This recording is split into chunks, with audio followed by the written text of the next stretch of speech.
Мен интернет боюнча оюм негизинде бардыгы эле азыр пайдасын айтып атышат, зыянын айтып атышат. Бирок мен жеке оюм, меники бирок эми ката да болуп калышы мүмкүн. Албетте көбүрөөк зыяны бар деп ойлойм мен, көбүрөөк зыяны бар. Неге дегенде азыр информацияны деле тезирээк алабыз деп айтып атышпайбы жанатан бери.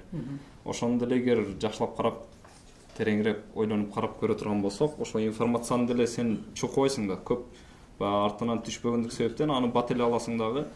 Орусча сөз менен айтканда легкодоступный болуп калат дагы. Ал нерсе сенин башыңда зээнде калышы өтө кыйын болот.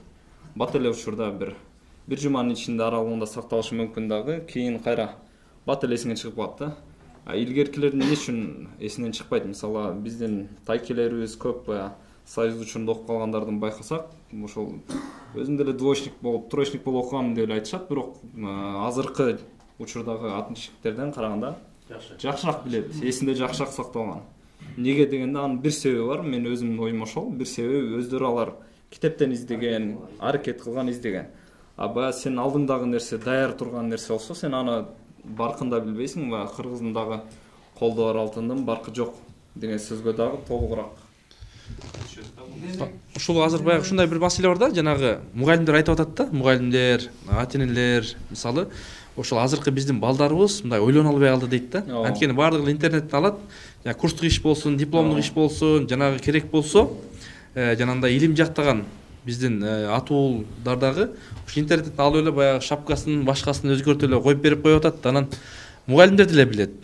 Ойлоно албай калды. Балким анда бул зыян жагы көп экен да.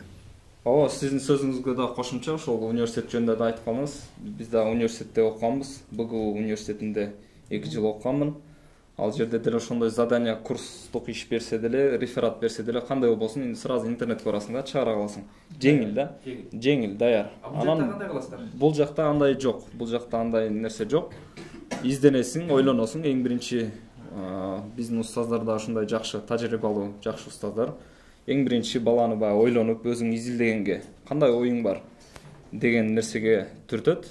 Анан кийин барып ойлонуу натыйжасында анан барып балким интернеттен карашы мүмкүн. Анан эсте калышы дагы көбүрөөк ыктымал болот да.